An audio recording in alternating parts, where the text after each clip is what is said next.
All right, we're here at SaaS.USA recording another episode of the AI Revolution show. I'm joined by Richard White, CEO and founder at Fathom. How's it going, Richard? Doing great. Thanks for having me. Good to have you in Austin. You've been here a couple of days, assuming not your first time, though. No, not my first time. I used to come here back in the day for like South by Southwest and stuff like that. Yep. But it's certainly changed a lot in the last couple of years. Yeah, it's becoming very much a tech hub. I think one of the fastest growing cities here. A lot to like, and good weather, good food, etc. Yep. Maybe what's one thing, I don't know if you've had time outside of SaaS to do anything, but perhaps if you had time, what's the one thing you like to do? My favorite thing is the natural made pool. Yeah. Barton Springs. Yeah, Barton Springs. Yeah. It's pretty cool. Do you know what? I've been to Austin 10 times now, roughly. I haven't done Barton Springs.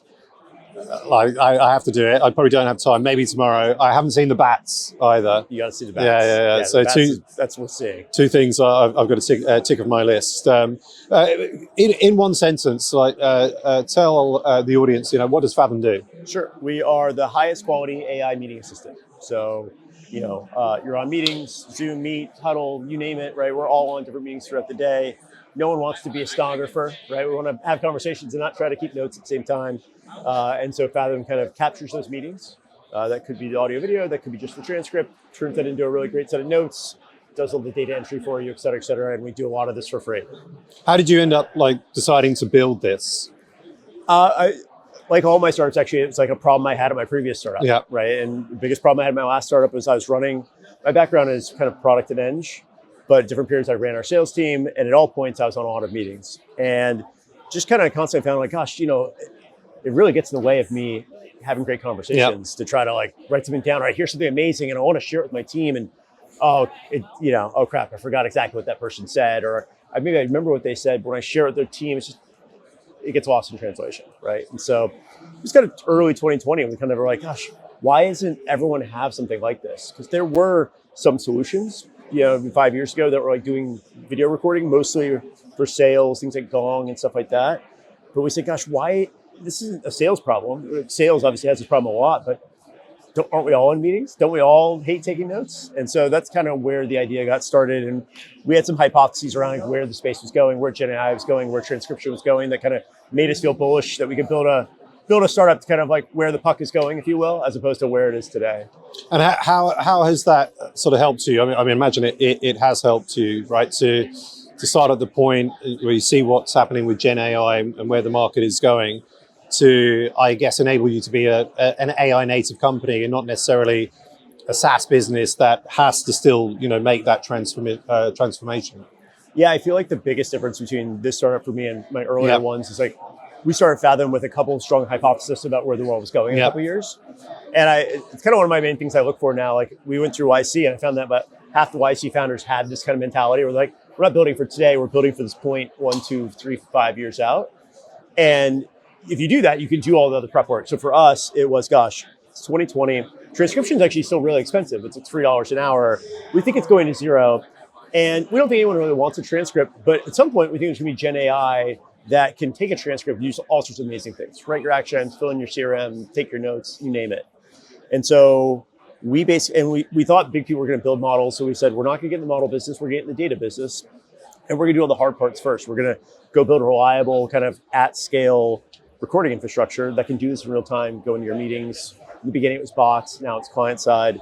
And so we kind of built all the infrastructure. Yeah. It's almost like we built the chassis of the car, and we're the end of the finish line, at the end of the assembly line, AI kind of gets dropped in. It's like a new engine in that car, and it kind of runs. And so that was really kind of gratifying. I mean, it's easy to be directionally correct. Obviously, you have to get lucky on timing, right? I think if transcription costs doesn't get, cheaper, faster, we're probably not here, right? If AI takes a little longer to get to market, we're probably not here, but we at least felt good about the directionality of where the world was going. And from initial growth, and maybe it's still a factor, it's you do have that viral loop network effect. Somebody's on a call, they see Fathom, they receive the notes, you get more signups. Is that the main kind of product driver? Yeah, that was the other thing that got me excited about this business, is that it had actually had two value props to two different people. Yeah. One you could basically use for growth, and one you could use to monetize. Yeah. And so I looked at it, it's gosh, everyone on a meeting wants this. I don't think there's a lot of money to be made there. I don't think I can get individuals to pay me a lot of money for this, also because they've never seen it before, and it's hard to get people to pay money for things they haven't seen before. But what they can do is bring me to all their meetings. Yeah. And that's all I want from that user. So we really, the first thing we said with our team is we're not even going to try to monetize. We're not going to try to build a team product. We're just going to prove that we can build this like viral product, single player experience. It's amazing that people love and share. And then once we did that, we felt confident that on the other side of that, there is also a product that sits on top of that for a manager, exec, a founder. Oh, I want to know what's happening in all these meetings. Yeah. Okay, that's a place where it's not about growth, it's about monetization. Yeah. And so that's worked out really well. I think a lot of productivity companies kind of get in this trap where it's like, you don't have two value props, Yeah. right? Let's say you're selling an email client or something. Okay, I'm selling productivity ICs. What's my pitch to the manager? It's kind of productivity for ICs. And so it's hard to have this church and state of one does growth and one does monetization. Yeah. I don't know if you know, but we're a Fathom customer actually, and it's sort of like our story, or so my story is that I must have been on a meeting with a third party.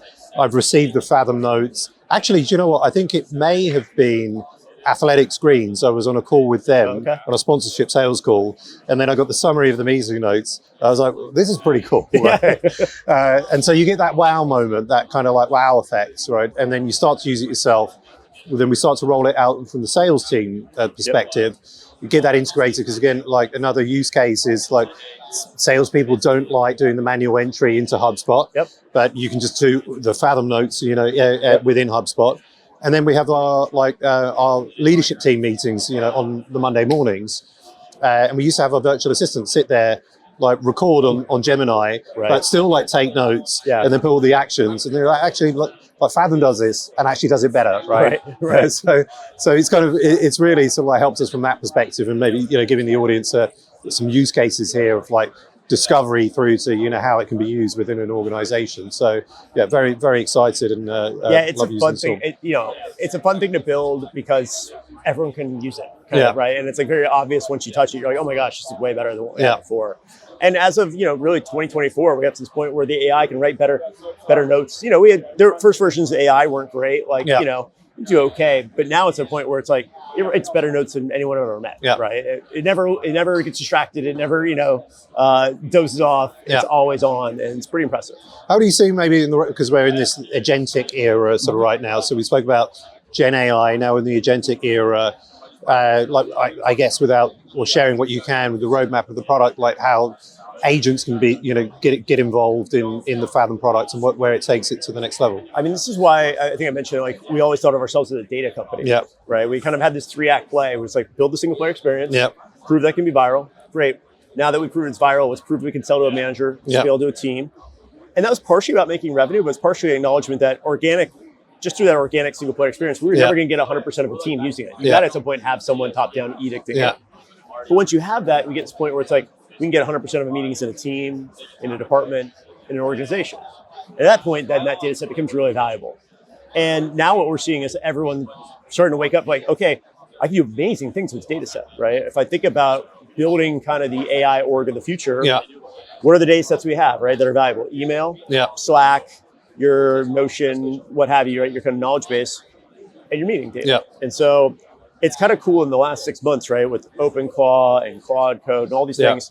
We're seeing so much demand for, I've talked to salespeople that built their own CRMs, right? Like for themselves. They don't even share it with their colleagues because they're like, this is my competitive advantage, even on my team, right? And so one of the big things we're leaning into, and I think it's a little unique in our space, is we're really actually opening up the platform, right? I think there was, in the beginning, a lot of these AI companies would be like, yeah, you can use our product, maybe it's free, but we're gonna kind of hoard your gold, right? Your transcripts, your data. And we've gone the other direction and said, no, we want to be the most flexible, hackable platform. Take your meeting data wherever you want, right? And I think we learn a lot from that. Because I candidly don't think the market, I think for everyone who's good at open Claude Code or run OpenClaw, there's 200 people that will never do that. And we can learn from the people that are doing that really cool cutting edge stuff and make those first class features in the product of the future. So Are you using OpenClaw yourself, or did you try when it first came out, set up the Mac Mini? And I have not. It's kind of I'm too afraid of that. I had dinner with a friend the other night. He's like, it's got access to 50 of my bank accounts, but it has to get me a one-time password from me to wire money. And I was like, you are far braver than I am, sir. So no, I'm not ready myself, but I've talked to a lot of folks that have. A lot of my friends do. I get hit up all the time. Cool use cases that people are using their meeting data for. Like a friend pinged me last night. He's like, oh, I built a thing where you can pull down your investor pitches that you record on Fathom, and he's got little agents that are trained like Paul from Y Combinator to judge your pitch. Yeah. I'm like, that's amazing. Yeah. The amount of stuff you can build now in a weekend is insane. What do you think? I don't know how big the space is around competition, but we know there are some competitors like Fireflies or Granola, and probably many more. Right? You'll know the space.